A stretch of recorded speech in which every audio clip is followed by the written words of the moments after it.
We all have that vision of our first real home, a dedicated office, a sprawling living room to host friends, maybe even a guest room. It is the ultimate milestone. But then reality sets in.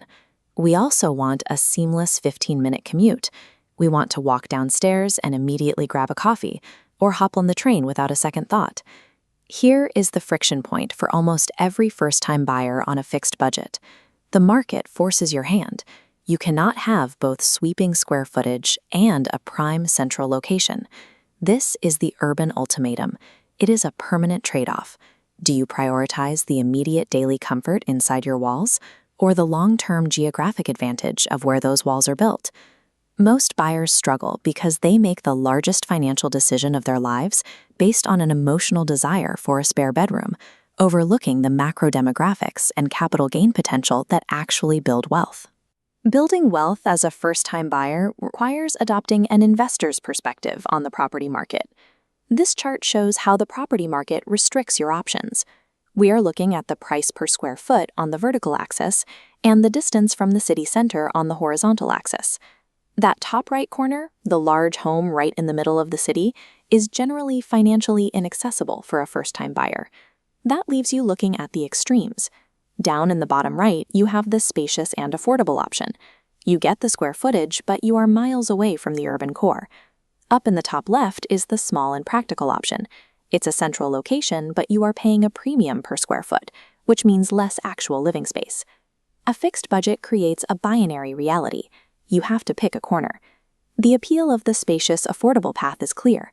You get the extra bedroom. You get the wide living room. The neighborhood is quiet.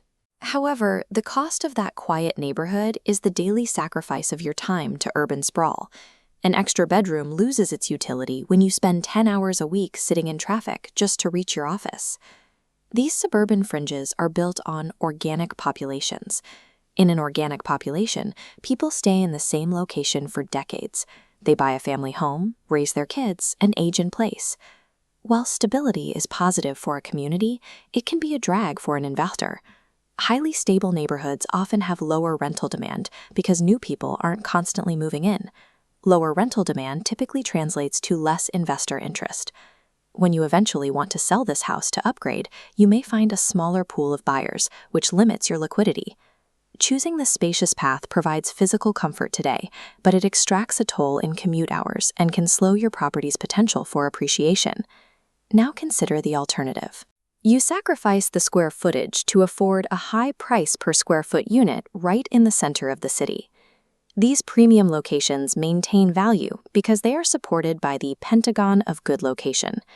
The first two pillars are proximity to massive retail hubs, the megamalls, and immediate access to dense job and office centers. High-density employment zones ensure a constant flow of daytime traffic and working professionals who need housing nearby. The final two pillars are private education campuses and top-tier private medical facilities. Accessing this Pentagon means living in a compact, practical space. There is less room here to grow a family. You trade the square footage for direct daily access to the 5 economic engines that drive urban property demand. This creates a demographic contrast. Unlike suburban areas, central locations thrive on floating and moving-in populations. New students arrive every semester. Each year, new expats and young professionals move in for work. This creates a constantly refreshing pool of ready tenants and future buyers. External markets, like medical tourism, provide an additional layer of demand for these specific zones. Millions of international healthcare travelers visit these medical hubs annually, injecting billions of dollars into the local economy. They create a consistent need for short-term, premium accommodation. You might wonder why you should pay a premium to live next to a university you don't attend, or a hospital you don't use.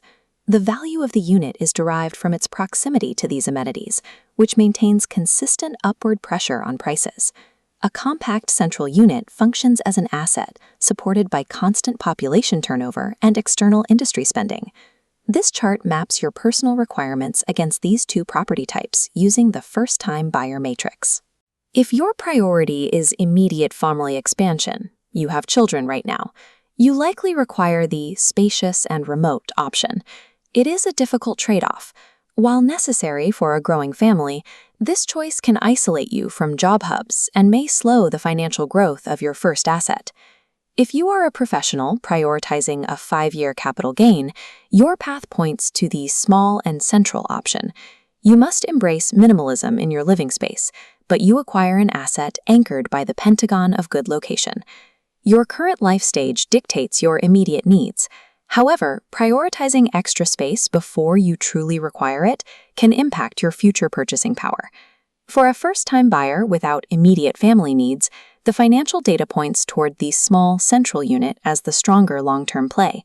Extra space provides less value if you spend your free time commuting to afford it.